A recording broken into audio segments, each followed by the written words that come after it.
Hello friends, स्वागत है आप सभी का सी बिब्लिकल आर्ट्स क्लासेस में।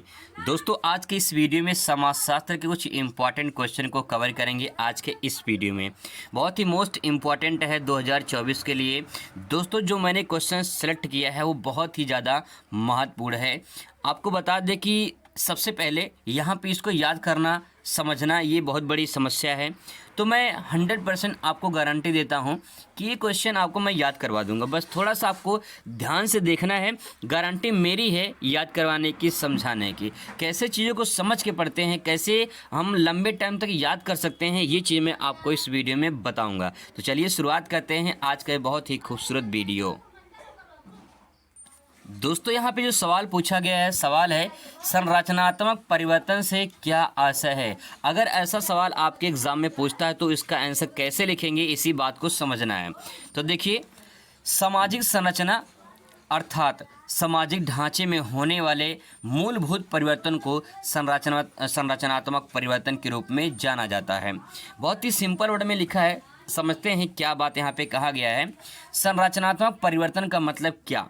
यहाँ पे परिवर्तन तो समझ में आ रहा है कि यहाँ किसी चीज़ के बदलाव के बारे में बात कही जा रही है, लेकिन यहाँ पे लिखा है संरचनात्मक, मतलब कहीं न कहीं जो संरचना है, सामाजिक संरचना है, उसमें क्या परिवर्तन हो रहे हैं, इसी बात को यहाँ पे समझना है।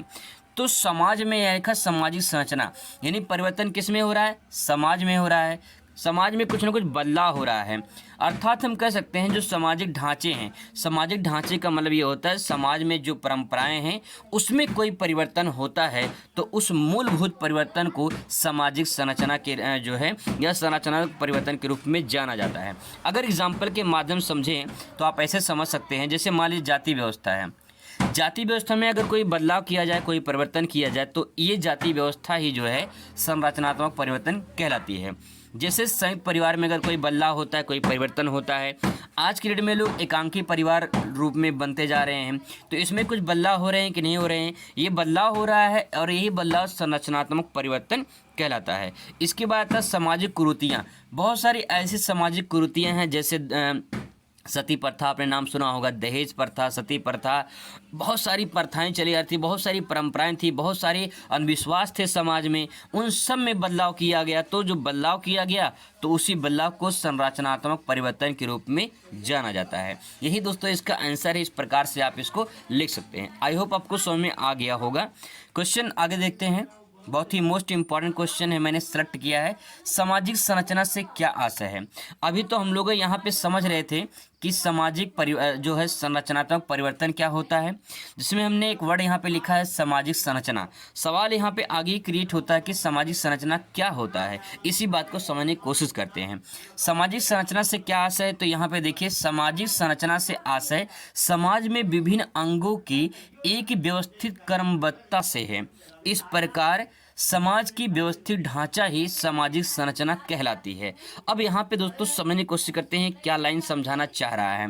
बहुत ही सिंपल आसान शब्दों मैंने यहाँ पे लिखा है, इसको समझने की कोशिश करते हैं कि सामाजिक संरचना मतलब क्या। संरचना का मतलब क्या होता है, बनावट होता है। किसमें बनावट, किसमें बदलाव, समाज में।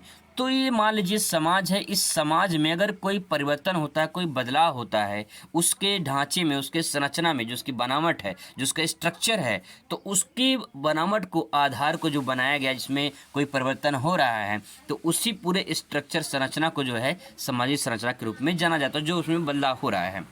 इसमें वही बातें कहा गया कि जो समाज के विभिन्न अंग हैं, विभिन्न अंग का मतलब क्या, जैसे मान लो समाज है, समाज में एक व्यक्ति कोई रहता है या कई सारे व्यक्ति रहते हैं, कई सारे व्यक्ति रहते हैं, तो कई सारे व्यक्तियों का असर उस समाज पे पड़ता है।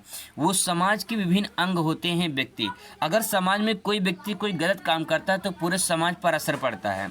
अगर कोई व्यक्ति अच्छा काम करता है, मान लो कोई आईएएस बन गया, तो उस पूरे गांव के समाज पे असर पड़ता है कि उस गांव का ये व्यक्ति आईएएस बन गया है या डॉक्टर बन गया है। तो कहने का तात्पर्य दोस्तों यही है कि अगर एक व्यक्ति, क्योंकि व्यक्ति क्या है, समाज के अंग हैं, और यही व्यक्ति समाज के अंग अगर कोई गलत प्रभाव पड़ते हैं, मतलब उनके कारण कोई गलत प्रभाव पड़ता है समाज पे, तो कहीं न कहीं उसके संरचनात्मक परिवर्तन जरूर होता है, उसमें कुछ बदलाव जरूर होते हैं, कहीं न कहीं उसका असर समाज पे पड़ता है। तो यही बात यहाँ पे कहा गया कि जब जो सामाजिक संरचना है वो समाज के विभिन्न अंगों कोई एक व्यवस्थित कर्मबद्धता से है। व्यवस्थित कर्मबद्धता से मतलब क्या होता है? व्यवस्थित मतलब होता है कि कहीं न कहीं किसी तरीके से समाज में जो विस्थापित है, जो एक-एक जगह पे शामिल जो चीज़ शामिल हैं, उसको क्रमबद्ध तरीके से अध्ययन किया जाए, तो उसे सामाजिक संरचना कहा जाएगा। फॉर एग्ज़ाम्पल जैसे मान लो, ये कोई गाँव है, ठीक है? और इस गाँव में समाज के लोग रहते हैं। अब सवाल ये कि इस समाज का हमें अध्ययन करना है, इसके बारे में, इस समाज की संरचना के बारे में अध्ययन करना है, तो यहाँ के लोगों के बारे में अध्ययन करेंगे, यहाँ के सामाजिक के बारे में अध्ययन करेंगे, यहाँ पे आर्थिक स्थिति कैसी है उसके बारे में अध्ययन करेंगे, यहाँ पे राजनीतिक दशा कैसी है उसके बारे में अध्ययन करेंगे। तो जो अलग अलग हम इस समाज के बारे में अध्ययन कर रहे हैं, उसके राजनीतिक के बारे में, आर्थिक के बारे में, सामाजिक के बारे में, सांस्कृतिक के बारे में, धार्मिक के बारे में, अगर इस प्रकार से हम अध्ययन करें तो इसको कहते हैं क्रमबद्ध तरीके से अध्ययन करना है। जो व्यवस्थित है उसको क्रमबद्ध तरीके से अध्ययन किया जा रहा है, तो उसे सामाजिक संरचना कहा जाएगा। इस प्रकार दोस्तों हम कह सकते हैं समाज का व्यवस्थित ढांचा ही, जो व्यवस्थित जो ढांचा है वही सामाजिक संरचना कहलाती है। यानी समाज में जो बना हुआ है, अलग अलग परंपराएं, अलग अलग जो है उसकी संस्कृति बनी हुई है, वही सामाजिक संरचना जो है ढांचा, उसका ही सामाजिक संरचना कहलाता है। आई होप दोस्तों आपको एक प्रश्न समझ में आया होगा। अगला सवाल दोस्तों यहाँ पे है, सामाजिक संरचना के प्रमुख तत्व बताइए। तो सामाजिक संरचना के प्रमुख तत्व क्या हैं, यही बात हमको इसमें समझना है। इस प्रश्न में तत्व का मतलब आप विशेषता समझ लीजिए, ठीक है? तत्व का मतलब आप विशेषता समझ लीजिए। और विशेषता का क्या तात्पर्य होता है? विशेषता का तात्पर्य होता है कि कोई व्यक्ति है, मान लो, ठीक है, कोई व्यक्ति है, इस व्यक्ति में कुछ विशेष गुण होंगे, कुछ अलग क्वालिटी होगी, तो जो अलग क्वालिटी होगी वही उसकी विशेषता हो जाती है, ठीक है? अब चाहे अच्छाई हो चाहे बुराई हो, दोनों डिपेंड करता है कि जो है ये इस व्यक्ति की अच्छाई बुराई क्या है। अच्छाई बुराई ही क्या कहलाती है? विशेषता कहलाती है, ठीक है? अब यहाँ पे दोस्तों सामाजिक संरचना की क्या विशेषता है, यही बात समझना है।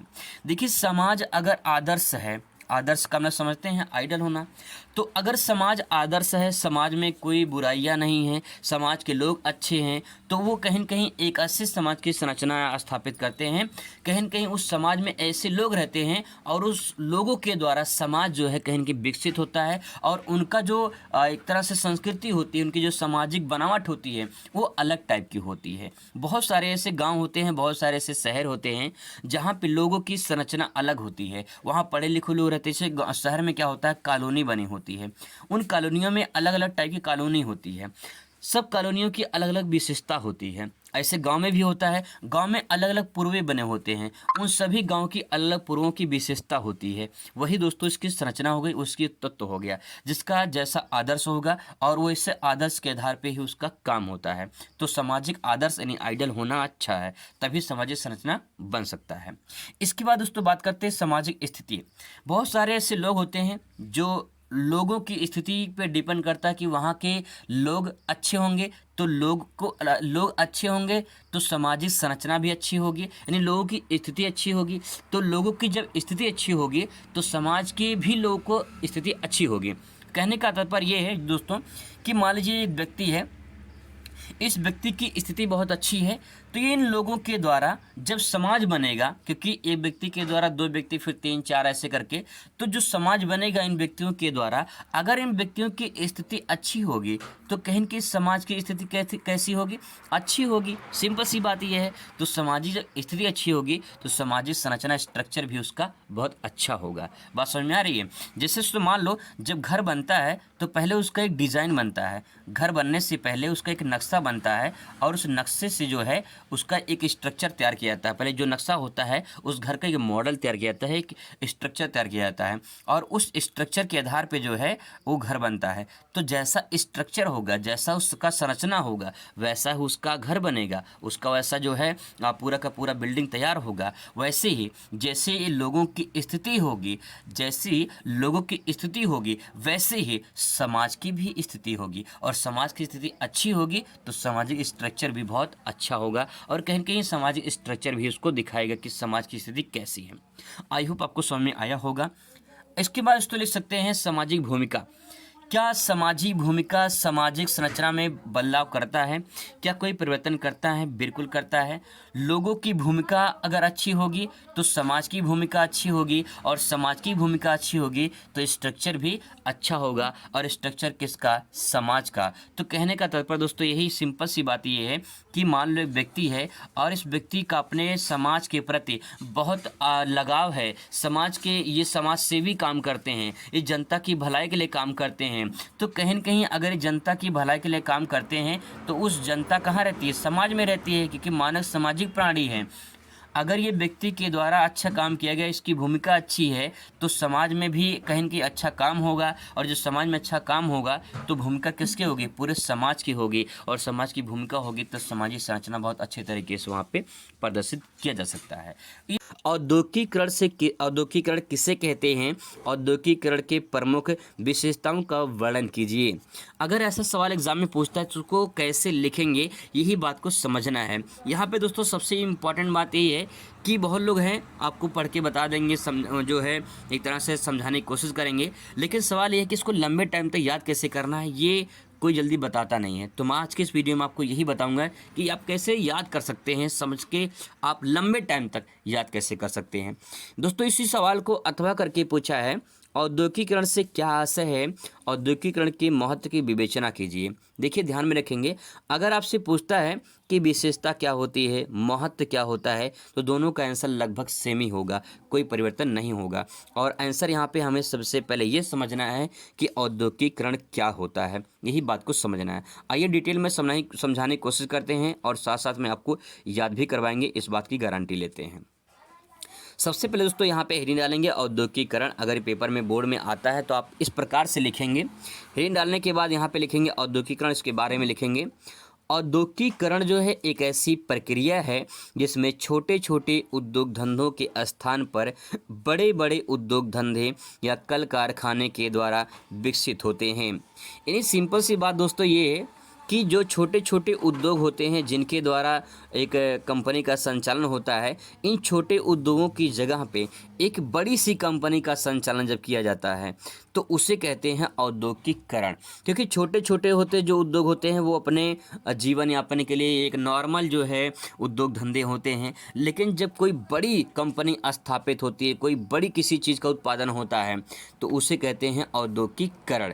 क्योंकि जो बड़ी कंपनी है उस कंपनी में लोगों को रोज़गार मिलेगा, लोग वहाँ पे बहुत ज़्यादा आकर्षित होंगे, उत्पादन ज़्यादा होगा, लोगों की आवश्यकताएं ज़्यादा पूरी होंगी, तो एक बड़े क्षेत्र में डेवलपमेंट होगा, बड़े क्षेत्र का विकास होगा। तो बड़े क्षेत्र का विकास होगा तो कहीं न कहीं किसके द्वारा हुआ? जब उद्योग स्थापित हुए तभी तो हुआ, और उद्योग स्थापित होंगे, उद्योग लगते चले जाएंगे, तो वही उद्योग लगने की प्रक्रिया को क्या कहेंगे? औद्योगिकीकरण कहेंगे। क्योंकि करण का मतलब क्या होता है? करण का मतलब होता है करना, ठीक है। किस चीज़ का क्या करना? उद्योग का विकास करना। उद्योग का विकास करना ही क्या कहलाएगा? औद्योगिकीकरण कहलाएगा। जैसे मैं आपको अपनी भाषा समझाऊं तो आप यहाँ समझ लीजिए, जैसे मान लीजिए ये कोई जो है, मान लेते हैं कोई रास्ता है, ठीक है, इस टाइप का कोई रास्ता है। अब यहाँ पे क्या हो रहा है कि यहाँ मान लीजिए कभी एक दुकान ऐसे, दो दुकान यहाँ पे ऐसे दुकान लगी थी, ठीक है। अब क्या हुआ कि यहाँ पे कोई मान लीजिए बैंक खुल गया, ठीक है, यहाँ पे कोई बैंक खुल गया, और इसके बाद जो बैंक खुला तो यहाँ पे बैंक खुलने की वजह से यहाँ पे छोटे छोटे और दुकान खुल गए। मान लो कोई यहाँ पे स्कूल खुल गया तो उसके जगह से कई सारे और दुकान खुलते चले गए। मान लो कोई यहाँ पे छोटी सी कंपनी लग गई तो उसकी वजह से कई सारे और दुकान खुलते चले गए। तो ये जो दुकान यहाँ पे खुला, दुकान पहले एक ही यहाँ पे था, एक या दो दुकान था, अब धीरे धीरे यहाँ पे पूरा का पूरा क्षेत्र डेवलपमेंट होने लगा। तो कहीं न कहीं ये धीरे धीरे जब विकास होता चला, किसके आधार पे हुआ? कहीं न कहीं जब कोई विकास हुआ तभी तो उस क्षेत्र का विकास होता चला गया। तो कहने का तात्पर्य दोस्तों यही है कि जब छोटे छोटे उद्योग बड़े उद्योग में बदल जाएं तो उसे कहते हैं औद्योगिकीकरण। तो यही प्रक्रिया औद्योगिकीकरण कहलाती है। इसके बारे में थोड़ा और दो लाइन समझते हैं। वस्तुओं का उत्पादन हाथों की अपेक्षा मशीनों द्वारा किया जाता है, यही प्रक्रिया औद्योगिकीकरण कहलाता है। अगर मैं आपको एक लाइन में इस पूरे परिभाषा को समझाऊं तो आप बस इतना समझ सकते हैं कि किसी भी उद्योग को जो छोटा है उसकी जगह पे कोई एक बड़ा उद्योग स्थापित करना और बड़ी चीज़ों का उत्पादन करना और उसमें हाथों की अपेक्षा मशीनों का प्रयोग करना, ये पूरी प्रक्रिया औद्योगिकीकरण कहलाती है। एक लाइन की परिभाषा है, आराम से चीज़ों को समझ सकते हैं। आप बस इतना समझ लीजिए कि छोटे उद्योग की जगह छोटे जो है जो छोटे छोटे कल कारखाने हैं उसकी जगह पे और हाथ से जो काम किया था उसकी जगह पे एक बड़ा सा उद्योग स्थापित करना, एक बड़े से वस्तु को उत्पादन करना और जो है उस क्षेत्र में बड़ी बड़ी मशीनों का प्रयोग करना ही औद्योगिकीकरण कहलाता है। ठीक है, अब दोस्तों इस बात को यहाँ पे थोड़ा डिटेल में समझने की कोशिश करते हैं। यहाँ पे पूछा है कि औद्योगिकीकरण की विशेषता क्या है या महत्व क्या है, तो यही बात हमको समझना है। आइए मैं डायग्राम के माध्यम से समझाने की कोशिश करता हूँ। दोस्तों एक बात ध्यान रखेंगे, आंसर लिखने के बहुत सारे तरीके होते हैं, लेकिन स्मार्ट तरीके से अगर आपको आंसर लिखना है, आपको स्मार्ट तरीके से आंसर लिखना है तो आपको आंसर डायग्राम के माध्यम से, अगर भूगोल है तो भूगोल में मैपिंग के माध्यम से जितना आप प्रेजेंट करोगे उतना ही ज़्यादा आपको अच्छा नंबर मिलेगा। कोई भी सामाजिक जो विषय होते हैं, चाहे इतिहास हो, चाहे भूगोल हो, चाहे समाजशास्त्र हो, चाहे नागरिक शास्त्र हो, चाहे अर्थशास्त्र हो, इन सब विषयों में ज़्यादातर जो है 10 में अगर मान लो सवाल पूछा गया है लॉन्ग क्वेश्चन तो 10 में 10 पूरा नहीं मिलता है। लेकिन अगर आप तरीके से लिखे हैं, अच्छे से लिखे हैं तो आपको 10 में 10 भी मिल सकता है। ऐसा नहीं कि मिलता नहीं है, मिलता है, लेकिन अगर आंसर तरीके से लिखा जाए तो आपको 10 में 10 नंबर पक्का मिल जाएगा। दोस्तों यहाँ पे ध्यान रखेंगे इस बात को, यहाँ पे जो डायग्राम मैंने बनाया इसके कई सारे फायदे हैं। क्या फ़ायदा है, पहले फ़ायदा समझ लीजिए, इसके बाद आप बात करते हैं कि इसके बारे में हम कैसे आंसर लिख सकते हैं। फ़ायदा, पहला पॉइंट दोस्तों, अगर ये जो मैंने यहाँ पॉइंट लिखा है इससे अगर आप ऐसे देखोगे तो क्या आपको अच्छा नहीं लग रहा है? आप अपने दिल से पूछिए, क्या आपको अच्छा नहीं लग रहा है? अच्छा लग रहा होगा। हो सकती है कि राइटिंग मेरी उतनी अच्छी नहीं है, लेकिन फिर भी इतना घटिया भी नहीं है कि आपको अच्छा ना लग रहा हो। कुछ लोगों को अच्छा ना लग सकता है, लेकिन कुछ लोग को पक्का अच्छा लगेगा। ये जो मैंने यहाँ पे डायग्राम बना रखा है, पहला पॉइंट है देखने में अच्छा लगेगा। दूसरा पॉइंट यहाँ पे सारे पॉइंट आप एक साथ यहाँ पे कवर करके आंसर दिखाने की कोशिश कर रहे हैं एग्जामिनर को। जैसे एग्जामिनर यहाँ पे ये आंसर देखेगा कि हाँ इसकी पूर्व विशेषता एक साथ यहाँ पे लिखा गया है विथ डायग्राम के माध्यम से, तो आपको चेक करेगा और यहाँ पे एक नंबर आपको तुरंत इसी डायग्राम पे ही मिल जाएगा। गारंटी दोस्तों बता रहा हूँ, मैं आपको सही तरीके से बता रहा हूँ, क्योंकि मैं 5 सालों से विद्यालय में पढ़ाता हूँ। मुझे अच्छे तरीके से पता है कि बोर्ड की कॉपी लिखी कैसे जाती है। बहुत अच्छी तरीके से मैं आपको गाइड कर सकता हूँ, बता सकता हूँ कि कॉपी लिखते कैसे हैं बोर्ड पेपर में। अब दोस्तों यहाँ पे वही चीज़ है, ये डायग्राम लिखने के बाद जो है, इसके बाद जो है यहाँ पे जो आप ये लिखे हैं, आप इसको लिखने के साथ साथ जो है इसको सुंदरता में भी कन्वर्ट कर सकते हैं। अगर राइटिंग आपकी अच्छी है तो और सुंदर दिखेगा। दूसरी बात यह है कि पेज भी भरता है, जिससे आप ऐसा भरोगे ना पेज कि एग्जामिनर को लगेगा भी नहीं कि पेज भरा गया है, और आपका पूरा जो कंटेंट है वो अच्छे से प्रेजेंट कर पाओगे। और लॉन्ग क्वेश्चन जो 3 से 4 पेज में लिखना होता है उसको आप अच्छे से प्रेजेंट भी कर पाओगे। इसी तरीके से दोस्तों आपको यहाँ पे पहले हेडिंग डाल के फिर इसके बारे में 4-5 लाइन लिखना है। क्या लिखना है वो मैं आपको बता रहा हूँ, क्या लिखना है, क्या लिख सकते हैं।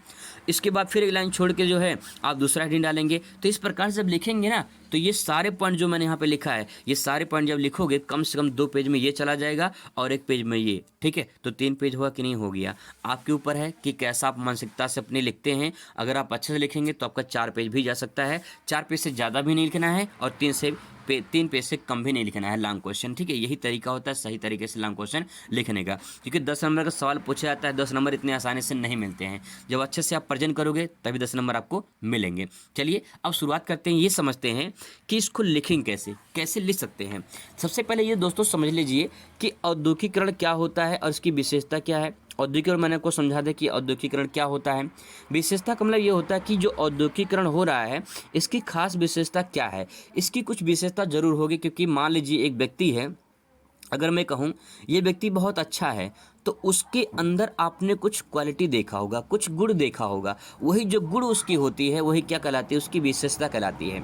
इसके अंदर जो भी बुराइयां होंगी वो भी एक विशेषता के रूप में ही प्रदर्शित होंगी, जो अच्छाइयां होंगी वो भी एक जो है विशेषता के रूप में ही प्रदर्शित होंगी, महत्व के रूप में प्रदर्शित होंगे। तो वही चीज़ यहाँ पे समझना है कि औद्योगिकीकरण जब विकास होता है तो उसकी विशेषता क्या होती है, यही बात हमको समझना है। देखते हैं पहला पॉइंट, तकनीकी का विकास होगा। इन्हें जब औद्योगिकीकरण का विकास होगा तो विभिन्न प्रकार की टेक्नोलॉजी आएगी। जैसे मान लेते हैं आज की डेट में, पहले जो बाइक आती थी, पहले जो 4 व्हीलर आते थे, जो गाड़ियाँ आती थी वो धुआं देता था। लेकिन आज की डेट में जो है BS4 BS4, BS5, BS6 ऐसी गाड़ियाँ आ रही हैं जो आपके BS6, BS4 ये सब गाड़ियाँ आ रही हैं। इसका मतलब क्या है, वो गाड़ी धुआं अब नहीं देंगी, ठीक है। तो कहने का तात्पर्य यही है यहाँ पे दोस्तों कि जो टेक्नोलॉजी बढ़ रही है वो किसके आधार बढ़ी, जब उद्योगों का विकास हुआ, औद्योगिकरण हुआ, विभिन्न प्रकार की सारी कंपनियां जब लगी वहाँ पे, तो लोगों अच्छे अच्छे प्रोडक्ट बनने लगे, बड़ी बड़ी मशीनों का निर्माण होने लगा, अलग अलग टेक्नोलॉजी के निर्माण होने लगे। तो जैसे जैसे औद्योगिकरण का विकास होगा, तकनीकी का विकास ज़रूर होगा। पहले चलता था 2G, आज आ गया है 5G। तो ये कैसे विकास हुआ, तकनीकी के आधार पर विकास हुआ ना। जब औद्योगिकरण हुआ तभी तो तकनीकी का विकास हुआ, तो इसकी विशेषता होगी कि नहीं होगी। तो आप इसके बारे में 4 लाइन तो लिख ही सकते हैं आराम से। इसके बाद दोस्तों उत्पादन में वृद्धि, बहुत ही सिंपल सी बात यहाँ पे लिखी गई है यहाँ पे कि अगर औद्योगिकरण होगा, उद्योगों का विकास होगा, वहाँ पे उद्योग स्थापित होंगे, तो उद्योग स्थापित किस लिए हो रहा है, उत्पादन के लिए हो रहा है। और जब उत्पादन होगा तो कहीं न कहीं डिमांड लोगों की बढ़ेगी, डिमांड होगी तो उत्पादन में और वृद्धि होगी, ठीक है। ऐसी चीज़ों को समझेंगे तो आपको रट्टा नहीं मारना पड़ेगा। तकनीकी का विकास होगा, उत्पादन में वृद्धि होगी, आर्थिक उन्नति होगी। सिंपल सी बात यह है, किसी भी क्षेत्र में अगर कोई कंपनी लगती है तो लोगों को क्या मिलेगा, लोगों को रोजगार मिलेगा। अगर लोगों को रोजगार मिलेगा दोस्तों तो क्या आर्थिक उन्नति नहीं होगी, लोगों का विकास नहीं होगा, बिल्कुल होगा, 100% होगा। एक एक इंजीनियर का लाखों लाखों रुपए सैलरी होती है, तो लोगों का विकास होगा कि नहीं होगा, बिल्कुल होगा। तो रट्टा नहीं मारना, बस ये समझना है कि क्या होगा, तकनीकी विकास होगा, उत्पादन में वृद्धि होगी, आर्थिक उन्नति होगी, कहीं कि इसका बढ़ावा जरूर मिलेगा। वैश्वीकरण होगा। वैश्वीकरण का मतलब क्या होता है, मैंने अभी आपको बताया कि करण का मतलब होता है, क्या होता है, करना होता है। और लिखा है वैश्वीकरण विश्व स्तर पर करना, ठीक है। अगर कोई उद्योग छोटा सा जो यहाँ पे स्थापित हुआ था, अगर वो धीरे धीरे बड़ा उद्योग बनता चला जाता है, तो वो उद्योग एक देश से दूसरे देश में जब जाएगा तो वही प्रक्रिया वैश्वीकरण कहलाती है। बहुत सारी सी कंपनियां हैं, वो किसी एक देश में अपना उद्योग लगाती हैं, वहाँ पर जब विकसित हो जाती हैं, अच्छे से चलता है उद्योग, तो उद्योग किसी दूसरे देश में स्थापित हो जाता है। ऐसे लोगों की विकास होता चला जाता है, तो वैश्वीकरण प्रक्रिया कहलाती है, ठीक है। इसके बाद दोस्तों आपका आता है यातायात में साधन में वृद्धि। सिंपल सी बात यह है, उद्योग का विकास होगा, लोग उद्योग स्थापित करेंगे, तो सामान को एक स्थान से दूसरे स्थान पर ले जाने के लिए यातायात की जरूरत पड़ेगी कि नहीं पड़ेगी, बिल्कुल पड़ेगी। तो यातायात के साधन में वृद्धि होगी कि नहीं होगी, बिल्कुल होगी। तो सिंपल सी बात दोस्तों यहाँ पे है कि औद्योगिकरण कितने सारी चीज़ों को यहाँ पे उत्पादन करता है। इसके बाद आता है प्रति व्यक्ति आय में वृद्धि। बहुत ही सिंपल सी बात यह है, यहाँ पे आर्थिक उन्नति यही प्रदर्शित करता है कि जब लोगों के उद्योग में स्थापित होगा तो लोगों को आय मिलेगी, जो लोगों को आय मिलेगा तो प्रति व्यक्ति आय में कहीं की वृद्धि जरूर होगी। इसके बाद दोस्तों आता है राष्ट्रीय आय। देखिए सिंपल सी बात यह है, अगर व्यक्ति की आय बढ़ती है तो ऐसे न जाने सभी लोगों की आय बढ़ेगी, ठीक है भाई। किसी भी कंपनी में, किसी भी उद्योग में एक व्यक्ति तो काम करेगा नहीं, कई सारे व्यक्ति काम करेंगे, तो कई सारे जब व्यक्ति काम करेंगे तो राष्ट्रीय आय में कुछ ना कुछ वृद्धि होगी कि नहीं होगी, बिल्कुल होगी वृद्धि, ठीक है। इसके बाद तो नगरीकरण, जिस क्षेत्र में उद्योग का विकास होता है वहाँ पे लोग आकर्षित होते हैं अपने रोजगार के लिए, और जब रोजगार के लिए वहाँ पे आकर्षित होते हैं तो लोग वहीं पे रहना पसंद शुरू कर देते हैं। तो इसके बाद क्या होता है, वहाँ पे शुरू हो जाता है नगरीकरण। गांव से लोग शहर में आके बसते हैं, क्यों, क्योंकि उनको सुविधाएं वहाँ पे मिल जाती हैं। और जब गांव से लोग शहर में आते हैं तो यही प्रक्रिया क्या कहलाती है, नगरीकरण कहलाती है।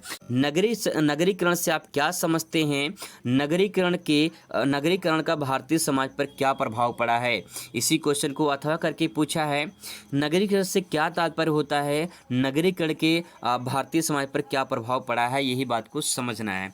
आइए डिटेल में समझाने की कोशिश करते हैं दोस्तों। बस अगर थोड़ा सा आप वॉच कर लेंगे तो गारंटी इस बात की हम लेते हैं कि आपको हम याद करवा देंगे। अगर आप थोड़ा सा ध्यान से देख लेंगे तो आपको पूरा का पूरा वीडियो समझ में आ जाएगा। चलिए शुरुआत करते हैं। सबसे पहले दोस्तों ये समझते हैं कि नगरीकरण क्या होता है। मैं आपको अच्छे से और आसान शब्दों में समझाऊंगा, कोई रट्टा मार नहीं, कोई किताबी भाषा नहीं, आप लंबे टाइम तक इसको याद कर सकते हैं। नगरीकरण सिंपल सी बात यह है, मैंने आपको पिछले वीडियो में बताया था कि करण मतलब क्या होता है, करण मतलब होता है करना। किस चीज़ का करना, क्या करना, नगरीकरण करना। नगरों में जब लोग बस जाते हैं तो नगरीकरण होगा कि नहीं होगा, बिल्कुल होगा। आइए डिटेल में समझते हैं। जब रोजगार के लिए ग्रामीण जनता नगरों की ओर आकर्षित होने लगे तो नगरों की जनसंख्या बढ़ने लगती है। इसे समाजशास्त्र में नगरीकरण कहा जाता है। बहुत ही सिंपल सा सेंटेंस दोस्तों ये है, आज की डेट में जो गांव के लोग होते हैं वो शहर में जाके क्यों बसते हैं, शहर की तरफ क्यों जाते हैं? क्योंकि लोगों को रोजगार मिल जाता है शहर में। और रोजगार क्यों मिलता है? क्योंकि वहाँ पे उद्योगों का विकास हुआ है। पिछली वीडियो में हम लोगों ने औद्योगिकरण के बारे में डिटेल में समझा था। आप उस वीडियो को नहीं देखे जरूर देखें, क्योंकि मैंने बहुत अच्छे तरीके से समझाया है उस वीडियो को। अब दोस्तों बात वही यहाँ पे, जब लोग अपने गांव से, जो लोगों को रोजगार नहीं मिलता है गांव में, तो लोग शहर की तरफ जाते हैं। क्यों जाते हैं? क्योंकि लोगों को रोजगार मिलता है शहरों में। अब रोजगार जब मिलता है तो लोगों की आर्थिक स्थिति अच्छी होती है। तो कहीं न कहीं जब लोग गांव से शहर में जाके बसने लगे तो शहर की जनसंख्या बढ़ेगी कि नहीं बढ़ेगी? और शहर की जनसंख्या जब बढ़ने लगेगी तो इसी को नगरीकरण कहा जाएगा। क्योंकि मान लो कोई नगर इतना छोटा सा है, जब लोग गांव से शहर में जाएंगे तो इनके लिए कुछ ना कुछ जो है व्यवस्था करनी पड़ेगी रहने के लिए, खाने पीने के लिए। धीरे धीरे जनसंख्या जब बढ़ती चली जाएगी तो ये जो नगर इतना बड़ा था धीरे धीरे यहाँ तक आ जाएगा। जैसे मान लीजिए आप दिल्ली के बारे में देख लीजिए। दिल्ली की जनसंख्या जब जो है एक नॉर्मल वहाँ की जनसंख्या थी, दिल्ली जैसे जैसे विकसित होने लगा और पूरी तरह से लोग दिल्ली की तरफ जो है आकर्षित करने लगे। इसके बाद दोस्तों क्या हुआ कि दिल्ली के आसपास का जो क्षेत्र था उसी को एनसीआर बना दिया गया। ठीक है, उसको क्या बना दिया गया? एनसीआर बना दिया गया। तो दिल्ली का नगरीकरण हुआ कि नहीं हुआ? बिल्कुल हुआ। पहले दिल्ली मान लो इतना छोटा सा था, जब दिल्ली में लोगों की जनसंख्या बढ़ने लगी तो दिल्ली को आसपास के एरिया को एनसीआर बना दिया गया और पूरा क्षेत्र दिल्ली एनसीआर कहलाने लगा। तो यही क्षेत्र जो है नगरीकरण कहलाता है। इस प्रकार से नगरों का विकास होता है। आई होप दोस्तों आपको समझ में आया होगा। एक प्रक्रिया और समझ लेते हैं नगरीकरण में। नगरीकरण वह प्रक्रिया है जिसके द्वारा किसी भी समाज में उद्योग धंधों के विकास अथवा अन्य कारणों से नगरों के विकास होता है।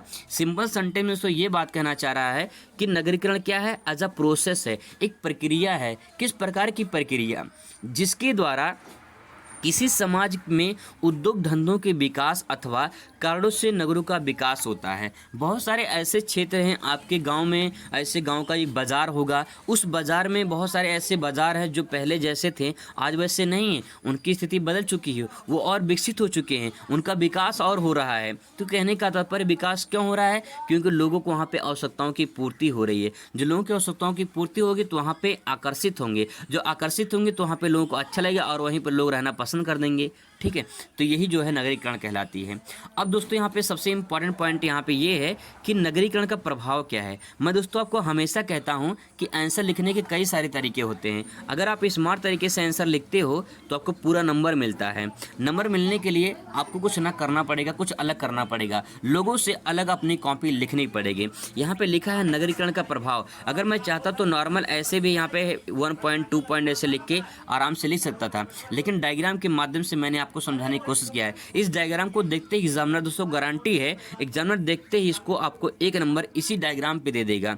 कोई डायग्राम पे नंबर नहीं देता है, लेकिन जो है अगर आप अच्छे से प्रेजेंट किए हैं तो आपको डायग्राम पे नंबर पक्का 1 नंबर जरूर मिल जाएगा। और इसके बाद जो है जब इसके बारे में एक एक करके आप लिखेंगे तो आपको इसमें जो है अलग से पूरा नंबर मिलेगा। अगर क्वेश्चन 10 नंबर में पूछेगा तो 10 नंबर लाने के लिए आपको पूरा अच्छे से लिखना होगा।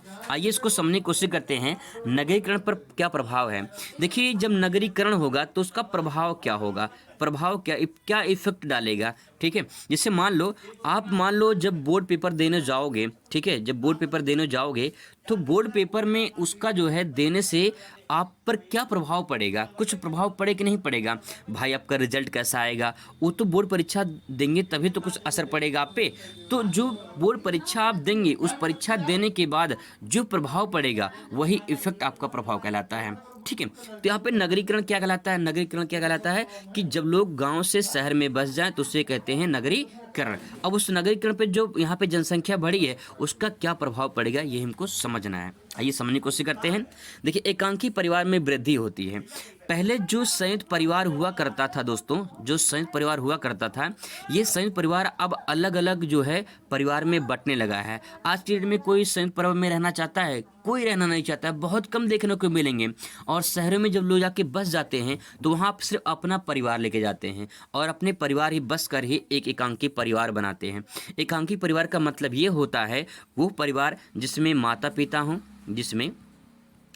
पिता हों और इनके बच्चे हों। जो इनके बच्चे होंगे वही इनके बच्चे ही इनका परिवार कहलाएगा। इस पूरे परिवार को एकांकी परिवार के रूप में जाना जाता है। जो यही परिवार एक संयुक्त परिवार के रूप में रहता था, वही परिवार जब शहर में जाके बस जाता है तो सिर्फ अपना परिवार लेकर जाता है। तो एकांकी परिवार हुआ कि नहीं हुआ? बिल्कुल एकांकी परिवार हो गया। तो एक प्रभाव तो यहाँ पे ये डाल रहा है कि एकांकी परिवार जो है उसका विकास हो रहा है, उसमें वृद्धि हो रही है। संयुक्त परिवार से लोग अब एकांकी परिवार की तरफ आकर्षित हो रहे हैं। यही दोस्तों समाज की सच्चाई है। इसको समझने की कोशिश करते हैं। समाज में हमें क्या घटनाएं घट रही हैं, समाज में क्या हो रहा है, यही बात जो हमें यहाँ पे समझना है। इसके वजह तो फैशन का बढ़ावा। देखिए, जब लोग गांव में रहते थे तो गांव में उतना फैशन नहीं हुआ करता था, लेकिन जब लोग शहर में रहना शुरू कर दिए तो शहर के जो रीति रिवाज हैं, जो वहाँ पे फैशन वगैरह हैं, वहाँ पे अलग हैं। तो लोग अब क्या होता है कि शहरों में फैशन का बढ़ावा बढ़ता जा रहा है। अब वही फैशन गांव में भी धीरे धीरे आ रहा है, लेकिन कहीं न कहीं नगरीकरण में फैशन का बढ़ावा ज़्यादा होता है। लोग फैशन अब जैसे कोई फटा जींस है, अगर कोई फटा जींस पहले पहनता था तो उसे गरीबी कहा जाता था। देखो बेचारा कितना गरीब इंसान है, गरीबी में जीता है, फटा फटा कपड़ा पहना है। लेकिन आज के में कोई फटा कपड़ा पहन ली ना तो बोलेंगे भाई फैशन का ज़माना है, फैशन है ये। तो यही है फैशन का बढ़ावा, कैसे? नगरीकरण के द्वारा। ठीक है। इसके बाद दोस्तों सामाजिक विजातियाँ। सामाजिक विजातियाँ का मतलब क्या? जब लोग दोस्तों शहर में जाते हैं बसने के लिए, विजातीय का मतलब होता है कि वहाँ पे कोई जाति धर्म अपने आप में एक ही जाति का नहीं होता है, कोई सब अलग अलग जाति के लोग जाके बसते हैं। तो मान लो जो शहर है वहाँ पे मान लो कोई जाति ए का है, फिर यहाँ पे उनके पड़ोसी कोई बी, कोई सी है, फिर वहाँ पे कोई मान लो ए है, फिर उसके बाद मान लो कोई यहाँ पे डी है। ये विभिन्न प्रकार की जातियाँ हैं। तो इनमें बी जातीय का मतलब अलग अलग जातियाँ होना, कोई एक जाति का नहीं है। लेकिन क्या होता है जैसे गाँव में है तो गाँव में यहाँ पे एक अलग पूर्वा है, एक अलग पूर्वा है, एक अलग पूर्वा है। ये जो पूर्वा बटा होता है ये कोई एक जाति होती है, ये कोई बी जाति होती है, ये कोई सी जाति होती है। दोस्तों मैं जाति का यहाँ पे मैं जाति धर्म को नहीं मानता हूँ, इसलिए मैंने जाति को यहाँ पे इंडिकेट नहीं किया है। आप अपने तरफ से जाति को समझ सकते हैं कि आपके गांव में, आपके शहर में, आपके शहर में नहीं गांव में, ज़्यादातर गांव में होता है, आपके क्षेत्र में जो पूर्वे होते हैं उसमें एक जाति को अलग पूर्वा बना होता है, किसी दूसरी जाति का अलग पूर्वा बना होता है, किसी दूसरी जाति का अलग पूर्वा बना होता है। तो ये अलग अलग पूर्वे बना होते हैं, जाति के आधार पे बांटा होता है। तो कहीं न कहीं जब समाज जब नगर में बसता है तो समाज अलग अलग भी जातियाँ हो जाती हैं, मतलब जातियाँ अलग अलग उनकी होती हैं। किसी एक ही क्षेत्र में, एक ही समाज में जो है अलग जाति आपको मिलती है, एक ही जाति के नहीं मिलते हैं अगर नगरीकरण होता है वहाँ पे तो। ठीक है। इसके बाद तो अंधविश्वासों की समाप्ति। ऐसे बहुत सारे लोग होते हैं जो गांव में रहते हैं, बहुत सारे ऐसे लोग होते हैं जो ये सोचते हैं कि बिल्ली रास्ता काटती है तो कुछ हो जाता है। लोग ये समझते हैं कि जो है कुछ अंधविश्वास झाड़ फूक वाले जो होते हैं वो कुछ तांत्रिक वाला वो कुछ होता है। अब यहाँ पे बहुत सारे ऐसे लोग बीमारियाँ होती हैं जो लोग झाड़ाने जाते हैं कि भैया देखो हमारे जो है पीलिया हो गया इसको झाड़ दीजिए, ये हो गया उसको झाड़ दीजिए। तो ये भूत प्रेत का साया, ये जो अन्य चीज़ें हैं इसकी कहीं न कहीं कमी होती है, क्योंकि नगरों में लोग शिक्षा ग्रहण करते हैं, लोग विकसित हो जाते हैं, लोग समझने की कोशिश करते हैं, तो अंधविश्वास दूर चला जाता है, अंधविश्वास की समाप्ति हो जाती है। यही नगरीकरण का प्रभाव है दोस्तों। ठीक है। आई होप आपको समझ में आ रहा होगा। श्रम विभाजन। श्रम का मतलब क्या होता है? श्रम का मतलब होता है मजदूर या श्रमिक। ठीक है। अब विभाजन का मतलब क्या होता है? बंटवारा होना।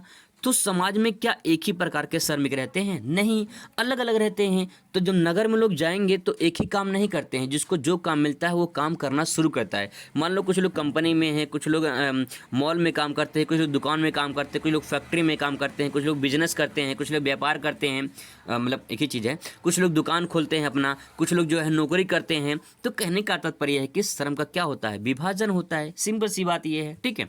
इसके बाद तो आता है आर्थिक विकास। आर्थिक विकास का मतलब क्या? जब लोग नगर में जाते हैं तो नगर में क्यों जाते हैं? क्योंकि नगर में लोगों को क्या मिलता है? रोजगार मिलता है। जब लोगों को रोजगार मिलेगा तो लोगों की आय होगी, बढ़ेगी कि नहीं बढ़ेगी? बिल्कुल आय बढ़ेगी। जब आय बढ़ेगी, आय अच्छी होगी, तो आर्थिक विकास होगा कि नहीं होगा? बिल्कुल होगा। सिंपल सी बात ये है। आप तरीके से दोस्तों समझने की कोशिश करेंगे तो दिक्कत आपको नहीं होगा। आप अच्छे तरीके से समझ सकते हैं, कोई दिक्कत परेशानी आपको नहीं होगी। तो यहाँ पे है, उपनिवेशवाद का क्या अर्थ होता है? उपनिवेशवाद के कारण भारतीय समाज में हुए परिवर्तनों की विवेचना कीजिए। दोस्तों यहाँ पे जो सवाल पूछा गया है, सवाल ये है कि उपनिवेशवाद क्या होता है, ये हमको समझना है। और भारतीय समाज पर जो है इसके द्वारा जो परिवर्तन हुआ है, इसकी विवेचना हमें करना है। आइए समझते हैं। इसी क्वेश्चन को अथवा करके पूछा है कि उपनिवेशवाद से आप क्या समझते हैं? भारतीय समाज पर उपनिवेशवाद के संरचनात्मक परिवर्तन का विवेचना कीजिए। चलिए डिटेल में समझते हैं कि सबसे पहले ये समझते हैं उपनिवेशवाद क्या होता है, फिर इसके बाद जो उपनिवेशवाद आया इसके द्वारा भारतीय समाज पर क्या परिवर्तन हुए, ये पूरे डिटेल में समझने की कोशिश करते हैं। दोस्तों सबसे पहले बात ये करते हैं कि उपनिवेशवाद क्या है। डिटेल में समझाऊंगा, मैं आपको अच्छे तरीके से याद करवाने की पूरी कोशिश करूंगा। चलिए समझते हैं। उपनिवेशवाद लिखा हुआ है, यहाँ पे सेंटेंस लिखा हुआ है उपनिवेशवाद। देखिए, उपनिवेशवाद का अर्थ एक देश के द्वारा दूसरे देश पर शासन करना उपनिवेशवाद कहलाता है। जैसे आप समझ सकते हैं, चीन का कब्जा किस पे है? तिब्बत पर है। और चीन का कब्जा तिब्बत पर, चीन एक शक्तिशाली देश है तिब्बत की अपेक्षा, ठीक है। तो चीन ने क्या कर रखा है? तिब्बत पे कब्जा कर रखा है। और तिब्बत पे कब्जा जब कर रखा है तो अब संचालन किसके हाथ में? तिब्बत के हाथ में, सॉरी चीन के हाथ में है। तो अब जो है कहीं न कहीं चीन जो है इसका संचालन कर रहा है, और यही प्रक्रिया क्या कहलाती है? उपनिवेशवाद कहलाती है। तो यहाँ पे जो उपनिवेशवाद है ये क्या है? एक प्रक्रिया है। इस प्रक्रिया के द्वारा एक बहुत शक्तिशाली देश, एक विकसित देश किसी छोटे देश पे कब्जा कर लेता है और उस पर अपना शासन जमा लेता है। तो ऐसी प्रक्रिया को उपनिवेशवाद कहा जाता है। आई होप दोस्तों आपको ये समझ में आया होगा उपनिवेशवाद क्या होता है। और डिटेल में समझने की कोशिश करते हैं ताकि कोई दिक्कत परेशानी ना हो। देखिए, 16वीं शताब्दी में एशिया, अफ्रीका और अमेरिकी उपमहाद्वीप में साम्राज्यवादी नियंत्रण स्थापित करना और उपनिवेश बनाने का पहला चरण प्रारंभ हुआ था। बहुत सारे ऐसे लोग हैं, हमेशा तो अगर मैं गांव की बात करूं तो, क्योंकि मैं गांव से बिलोंग करता हूं तो मुझे अच्छे तरीके से पता है। अगर आप गांव से बिलोंग करते होंगे तो आपको अच्छे से पता होगा। अब दोस्तों मान लीजिए कोई खेत है, ठीक है। ये मान लीजिए कोई खेत है, ठीक है। अब क्या होता है, खेत में लोग मेड़ काटते हैं ना। मेड़ों में सोचते हैं कि मेड़ों में ही पैदावारी ज़्यादा होती है, तो मेड़ को काटते हैं। अब क्या होगा, जब ये इसको मेड़ काटेंगे तो मान लीजिए ये किसी का खेत यहाँ पे है, तो ये खेत काटते काटते जो है यहाँ पे इतना अपना जो है मेड़ काटना शुरू कर देगा, ठीक है। अब इतना काटना शुरू कर देगा तो कहीं न कहीं ये अपना खेत जब बड़ा काटेगा, कुछ ना काटेगा तो कुछ ना कुछ जरूर बढ़ेगा, चाहे 1 इंच बढ़े, चाहे 2 इंच बढ़े, चाहे 1 फीट बढ़े, ठीक है। तो कहने का तात्पर्य यही होता है दोस्तों कि जब लोग अपने साम्राज्य को, जो उनका साम्राज्य है, अगर अपने साम्राज्य को और बढ़ाना चाहें, ठीक है, तो वो जो बढ़ाएंगे अपने साम्राज्य को, वही प्रक्रिया क्या कहलाती है? उपनिवेशवाद कहलाती है। हमेशा से चली आ रही परंपरा जो है, पहले राजा महाराजा ने एक राजा दूसरे राजा पे जीत लेते थे और उनका साम्राज्य अपने साम्राज्य में मिला लेते थे। यही परंपरा चली आ रही थी। फिर इसके बाद अंग्रेज आए, ब्रिटिश आए, भारत में आए और भारत में भी जो है कहीं न कहीं शासन किए। 200 साल तक अंग्रेजों ने शासन किया लगभग। तो कहने का तात्पर्य दोस्तों यही है, भारत भी कभी उपनिवेशवाद हुआ करता था, क्योंकि गुलाम किसका था? अंग्रेजों का था। तो भारत भी कभी उपनिवेशवाद हुआ करता था, क्योंकि अंग्रेज क्या करते थे? साम्राज्यवाद करते थे। बहुत सारे देशों में उनका जो है अपना साम्राज्यवाद था, नियंत्रण था। तो इस प्रकार से जो परंपरा चली आ रही थी, यही परंपरा क्या कहलाती है? साम्राज्यवाद। यही जो है उपनिवेशवाद को जन्म देती है। आगे तो यहाँ पे लिखा है दोस्तों, लिखा है कि जिसमें इंग्लैंड, फ्रांस, पुर्तगाल, स्पेन, कुछ देश ऐसे थे जो कहीं न कहीं बड़े बड़े औपनिवेशिक साम्राज्य के रूप में स्थापित हुए थे। आप जानते होंगे कि भारत में पुर्तगाली भी आए थे, फ्रांसीसी भी आए थे, स्पेन के लोग भी आए थे, इंग्लैंड के लोग आए थे, ये जानते हैं। तो कहीं न कहीं दोस्तों ये देश के लोग हैं, ये अलग अलग देशों में जाकर वहाँ पे अपने साम्राज्य को बढ़ाते थे और उसको नियंत्रण में लेकर अपना शासन चलाते थे, और यही शासन चलाने की प्रक्रिया उपनिवेशवाद कहलाती थी। आई होप दोस्तों आपको समझ में आया होगा। एक डायग्राम छोटा सा समझ लीजिए यहाँ पे। मान लीजिए कोई शक्तिशाली देश है, ठीक है, कोई भी शक्तिशाली देश मान लीजिए ए है। जब ये शक्तिशाली देश किसी छोटे कमजोर देश पे या अर्धविकसित देश पे कब्जा कर लेता है और उस पर अपना शासन चलाता है तो शासन की प्रक्रिया उपनिवेश कहलाती है। यही दोस्तों आसान शब्दों में आप सेंटेंस को समझ सकते हैं। अब बात करते हैं इसके जो अगला पॉइंट है कि इसमें क्या प्रभाव पड़ा है, वो यहाँ पे समझते हैं। बहुत ही इंपॉर्टेंट पॉइंट है, मैंने 5 पॉइंट लिखा है। अब दोस्तों यहाँ पे देखिए, मैं आपको एक चीज़ और बता दूँ। यहाँ पे जो मैंने सेंटेंस यहाँ पे लिखा है, मैंने ये नॉर्मल लिखा है, ठीक है, ये नॉर्मल लिखा है, लेकिन यहाँ पे मैंने सारे पॉइंट को एक साथ यहाँ पे कलेक्ट कर दिया है। तो एग्जामिनर को ये दिखेगा कि हाँ जो है बच्चे को पूरा याद है और पूरा जो है सेंटेंस इसने एक साथ लिख दिया है। तो इसको भी आप चेक कर सकते हैं, चेक करके एग्जामिनर जो है एक नंबर आपको इसमें दे देता है, क्योंकि आपने पूरे साथ लिख दिया है। लेकिन अगर इसी चीज़ को आप डायग्राम के माध्यम से लिखे होंगे तो और अच्छा लगेगा और अच्छे से आपको पूरा नंबर मिलेगा इसमें, ठीक है। यही सही तरीका होता है, स्मार्ट तरीका लिखने का। अब ये समझते हैं दोस्तों कि उपनिवेशवाद जो होता है इसके द्वारा क्या संरचनात्मक परिवर्तन होता है, ये हमको समझना है। जैसे मान लीजिए जब अंग्रेज भारत में आए थे, ठीक है, जब अंग्रेज भारत में आए थे तो अंग्रेजों के द्वारा भारत में क्या परिवर्तन हुआ था उसको समझना है। उसमें क्या बदलाव हुए थे। अंग्रेजों ने वैसे अत्याचार तो किया ही था, लेकिन कुछ ना कुछ परिवर्तन भी हुआ था। वही परिवर्तन को समझना है कि क्या परिवर्तन हुए थे। देखिए जैसे अनेक कुरीतियों की समाप्ति हुई थी। अनेक कुरीतियाँ, कुरीति मतलब बुराई होता है। ये बुराई कहाँ थी? समाज में थी, ठीक है। ये समाज में जैसे सती प्रथा, आपने नाम सुना होगा। सती प्रथा में क्या होता था, जब पति मर जाता था तो पत्नी को जिंदा जला दिया जाता था। तो कहीं न कहीं ये भी प्रथा चली आ रही थी, इसको भी कहीं न कहीं समाप्त किया गया। और बहुत सारे अंधविश्वास चली आ रही थी, परंपराएं थी, उन सभी को जो है अंग्रेजों के टाइम पे ही समाप्त किया गया, ठीक है। तो कहने का तात्पर्य ये होता है कि यहाँ पे उपनिवेशवाद में क्या होता है, कुछ जो बुराइयाँ होती हैं वो समाप्त हो जाती हैं। देखिए अंग्रेजों के जहन में जाति धर्म नहीं था। उनके जहन में ये था कि शासन करना है, अपना जो है औद्योगिक विकास करना है। उनका उद्देश्य ये था व्यापार करना। उनका सिर्फ उद्देश्य क्या था, व्यापार करना। वो व्यापार करने के लिए ही आए थे यहाँ पे भारत में। लेकिन उनको कोई जाति धर्म से मतलब नहीं था कि भारत में कौन से जाति के लोग रहते हैं, कौन से धर्म के लोग रहते हैं। बस इतना उनको था कि हमें व्यापार करना है और यहाँ से जितना लूट सकें लूट लें। यही उनका एक उद्देश्य था। इसके बाद अपना वो शासन चला रहे थे और उस शासन में अपना लूट रहे थे। दोस्तों यहाँ पे जो कुरीतियाँ थी वो समाप्त हुई, कहीं कि उपनिवेशवाद से समाप्त होती है, ठीक है। आगे देखिए जाति व्यवस्था में परिवर्तन हुआ। जाति व्यवस्था का मतलब क्या, जो परंपरा चली आ रही थी, बहुत सारी जो है कहीं कि छुआछूत की बीमारी भी थी, बहुत सारी ऐसी परंपराएं थी जो जाति व्यवस्था में उच्च जाति निम्न जाति का शोषण भी करते थे। तो ऐसी जो परंपरा चली आ रही थी, इस परंपरा में कहीं कि कुछ परिवर्तन किए गए। ये परिवर्तन उपनिवेशवाद में भी हुए थे। तो कहने का तात्पर्य यही है कि जो सामाजिक संरचना, ये जो समाज में परिवर्तन होते हैं वही सामाजिक संरचना कहलाते हैं। और समाज में परिवर्तन कब हुए, उपनिवेश काल में हुए, ठीक है। इसके बाद दोस्तों यहाँ पे ले सकते हैं सामाजिक गतिशीलता। देखिए सिंपल सी बात यह है कि सामाजिक गतिशीलता का मतलब क्या होता है। अगर जो समाज यहाँ पे है, ठीक है, समाज यहाँ पे है, अगर कोई इस समाज को गोद ले ले, ठीक है, मान लो कोई एक विधायक, कोई एक सांसद इस गांव को गोद ले ले, ठीक है, कोई गांव है मान लीजिए, उस गांव को गोद ले ले, तो क्या उस गांव का नक्शा बदलेगा कि नहीं बदलेगा? क्या वहाँ के लोग कुछ ना कुछ परिवर्तन होगा कि नहीं होगा? बिल्कुल होगा। लेकिन अगर कोई सांसद इसको गोद ले लेता है, उसको विकास करेगा अपने तरीके से, तो कहीं की परिवर्तन जरूर होगा। ऐसे ही औपनिवेशिक काल में, जब औपनिवेश काल भारत में आए थे तो उनके द्वारा समाज में कुछ गतिशीलता हुई, कुछ परिवर्तन हुए, कुछ बदलाव हुए, और वही परिवर्तन जो हुआ वही गतिशीलता के रूप में जाना जाता है, ठीक है। इसके बाद तो है विवाह की संस्था में परिवर्तन। बहुत सारी ऐसी जो है महिलाएं थी जिनका शादी होने के बाद जो है अगर उनके पति की डेथ हो जाती थी, जैसे सती प्रथा के अंत होने के बाद जो है, सती प्रथा में तो लोगों को पत्नी, अगर पति की डेथ हो जाती तो पत्नी को जिंदा जला देते थे। लेकिन जो है विवाह की संस्था में ये परिवर्तन किया गया। अगर मान लो किसी भी पत्नी का कोई पति अगर गुजर जाता है तो उसको दूसरी विवाह करने के लिए जो है अनुमति दिया गया। ये परंपरा नहीं थी कि जो है अगर किसी का पति जो है उसकी डेथ हो जाती है, मृत्यु हो जाती है, तो उसको दूसरी शादी की करने की अनुमति ही नहीं थी। यानी विधवा विवाह करने का जो है यहाँ पे एक परंपरा चली। तो कहीं कहीं उस समाज में एक परिवर्तन हुआ। ये कब हुआ? उपनिवेश उपनिवेशवाद में हुआ, ठीक है, औपनिवेशिक काल में हुआ। इसके बाद तो आता है आर्थिक विकास। सिंपल सी बात ये है कि आर्थिक विकास कहीं न कहीं कुछ न कुछ विकास होता ज़रूर है और उस विकास में कुछ परिवर्तन होते हैं, लोगों को रोज़गार मिलता है, लोगों को कहीं न कहीं मदद मिलती है और वही जो लोगों को रोज़गार मिलता है उससे लोगों में परिवर्तन होते हैं और वही परिवर्तन आर्थिक विकास के रूप में जाना जाता है। तो दोस्तों ये पॉइंट है, कुछ आप ऐसे आसान शब्दों में समझ सकते हैं, इसको आसान शब्दों में लिख सकते हैं।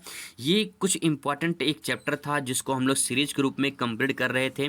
यहाँ पे सारे क्वेश्चन बहुत ही इंपॉर्टेंट हैं। अगर इसका पीडीएफ चाहिए तो पीडीएफ मैं टेलीग्राम पे भेज दूंगा, व्हाट्सअप नंबर पे भेज दूंगा। अगर कुछ लोग को व्हाट्सअप नंबर पता होगा, मैंने पिछले वीडियो में दिया था, तो आपको पूरा पीडीएफ मिल जाएगा और आप अच्छे नंबर से जो है पास हो जाएंगे अगर आप ऐसे प्रेजेंट करेंगे तो। आई होप आपको वीडियो अच्छा लगेगा। मिलते हैं नेक्स्ट वीडियो में। Thanks for watching.